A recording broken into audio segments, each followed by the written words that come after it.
When I bought this house, the water softener was right in front of the furnace and there was no furnace access. So I got a new water softener and I installed it in the adjacent bathroom. All right, bear with me here. I got a problem and a solution. I got the water softener here, which is ugly. So I'm building a partition wall right here and putting a bifold door to cover it. So it's going to be a little closet. The toilet, brand new flange, is plumbed to face this way.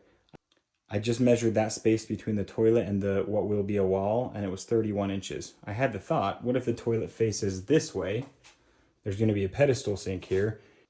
Turned out to be 36 inches to the top of the sink, even more to the bottom. So you get more space if the toilet faces that way. I'll have to move the supply line over here, which is fine. But before I started framing, I just noticed this stack is not recessed. It's sitting proud, so it's outside in front of the plane of the wall, which is super annoying that the plumbers did that.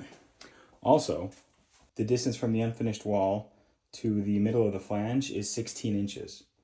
If I build a pony wall right here behind the toilet plus the drywall, it would add 4 inches. 4 minus the 16 is 12, which is the perfect distance between the back wall and a toilet flange.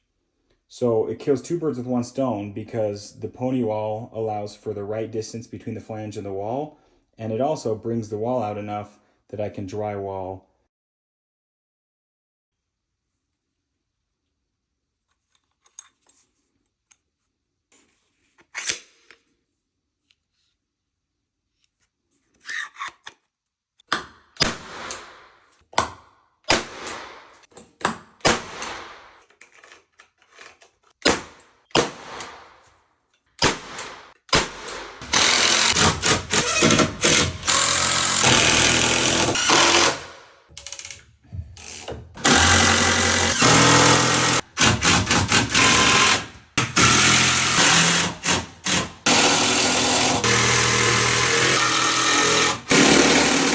All right, we are golden with framing.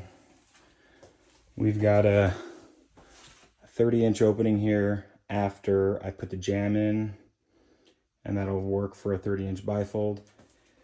Most importantly, we got our water softener hidden now. The framing was a little unconventional due to all of this soffit that I had to work around, but I'm pleased with how sturdy it feels. And this was basically just glorified furring, just bringing it out so it was the right distance from the toilet. And now the stack's not in the way. So yeah, next up, I'm gonna have to drywall all this. There used to be a big jacuzzi tub here. That's why there was no drywall.